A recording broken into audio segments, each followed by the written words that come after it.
Hello বন্ধুরা, প্রিয়া ইপসা কিচেনে তোমাদের সবাইকে স্বাগত।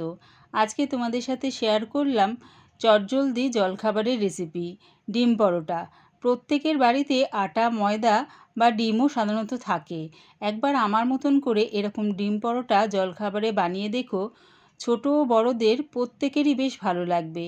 রেসিপিটা ভালো লাগলে প্লিজ আমার চ্যানেলটিকে লাইক ও শেয়ার করে দিও। তবে দেখে নাও আমি এটা কেমনভাবে তৈরি করি।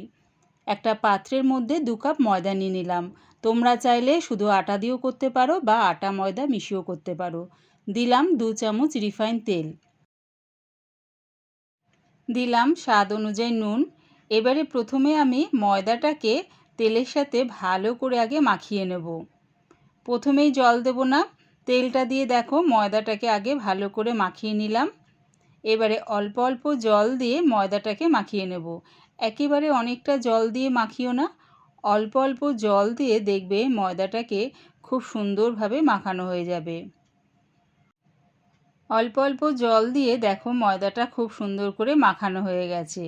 এবারে এর থেকে আমি লেচি কেটে নেব। রোজকার যে আমরা পরোটা খাই বাড়িতে, তার থেকে একটু বড় লেচি কেটে নিচ্ছি। দেখো লেচিটা ঠিক এই রকম একটু বড় রাখলাম।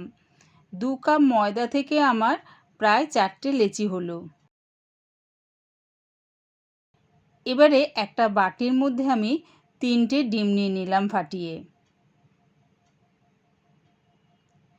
দিচ্ছি এর মধ্যে একটা মাঝারি সাইজের পেঁয়াজ কুচি, 2টো কাঁচা লঙ্কা কুচি, ঝালটা নিজেদের স্বাদ অনুযায়ী ব্যবহার করো। দিলাম 1 মুঠ ধনেপাতা কুচি, দিচ্ছি স্বাদ অনুযায়ী নুন।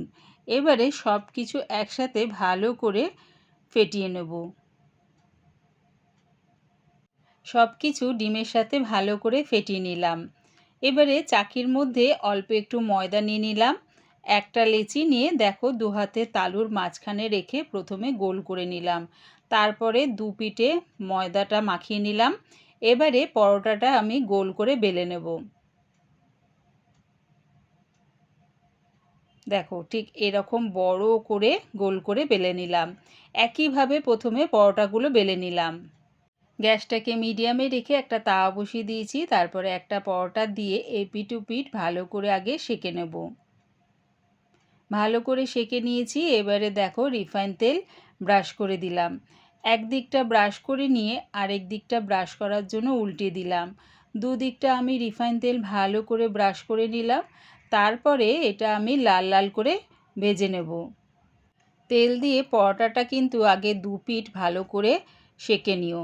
তারপরে দেখো এরকম ডিমের ব্যাটারটা আমি ভরাট করে একদিকটা লাগিয়ে নিচ্ছি।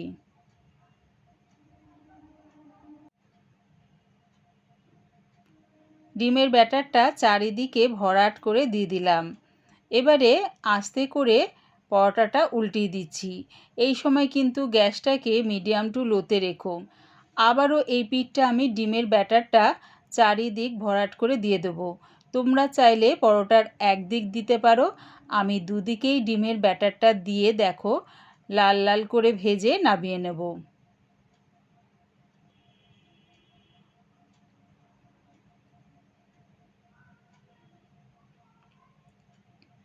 দুদিকটা দেখো লাল লাল করে ভাজা হয়ে গেছে। এবারে নামিয়ে নিলাম। ওই একইভাবে পরোটাটা দিয়ে এপিঠ ওপিঠ সেঁকে রিফাইন তেল দিয়ে লাল লাল করে ভেজে 2 পিঠেই আমি ডিমের ব্যাটারটা দিয়ে ভালো করে সেঁকে নামিয়ে নেব। একবার আমার মতন করে এরকম ডিম পরোটা বাড়িতে বানিয়ে খেয়ে দেখো, দারুণ খেতে লাগে আর খুব তাড়াতাড়িও এটা হয়ে যায়। ছোট বড় প্রত্যেকের বেশ ভালো লাগবে। দেখো দুদিকটা ভালো করে ডিমের ব্যাটার দিয়ে দিলাম। এবারে লাল লাল করে ভেজে নামিয়ে নিচ্ছি।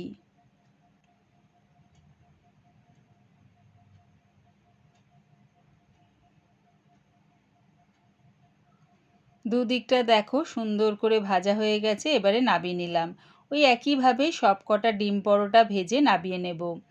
রেডি হয়ে গেছে আমার জলখাবারে দারুণ স্বাদের ডিম পরোটার রেসিপি। একবার আমার মতন করে বাড়িতে বানিয়ে দেখো, দারুণ খেতে লাগে। আমি এটা পরিবেশন করলাম টমেটো কেচাপ দিয়ে। আমার এই ডিম পরোটার রেসিপিটা পুরো দেখার জন্যে প্রিয়া ইপসা কিচেনের থেকে তোমাদের সবাইকে অনেক ভালোবাসা রইল। রেসিপিটা ভালো লাগলে প্লিজ আমার চ্যানেলটিকে সাবস্ক্রাইব করে দিও।